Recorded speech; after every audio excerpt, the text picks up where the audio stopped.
നമ്മൾ പലപ്പോഴും പറയാറുള്ള ഒരു വാചകമുണ്ടല്ലേ, ഇതെല്ലാം എൻ്റെ സ്വന്തക്കാരാ, എൻ്റെ സ്വന്തമായവർ എന്ന് നമ്മൾ പറയാറില്ലേ. പക്ഷെ നമ്മൾ ഓർക്കണം, നമ്മുടെ കൂടെയുള്ളവരെല്ലാം സ്വന്തക്കാരാണെങ്കിലും അവരും വേറെ വേറെ ചിന്തകളും വിചാരങ്ങളും ചിന്താവീക്ഷണങ്ങളും കാഴ്ചപ്പാടുകളും ഒക്കെ ഉള്ളവരാണെന്ന് നമ്മൾ ചിന്തിക്കണം.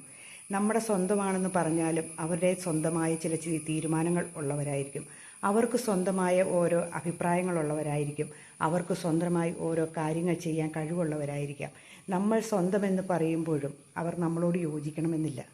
നമ്മുടെ എല്ലാമാണ് ഇവർ എന്ന് പറയുമ്പോഴും അവർ നമ്മുടെ എല്ലാം ആയിരിക്കില്ല. പലതിലും വിയോജിപ്പുകൾ അവർക്കും ഉണ്ടായിരിക്കാം. പക്ഷേ നമ്മൾ അഡ്ജസ്റ്റ് ചെയ്തു പോകും. അതാണ് ആ ജീവിതത്തിൻ്റെ മനോഹാരിത, ഇല്ലേ?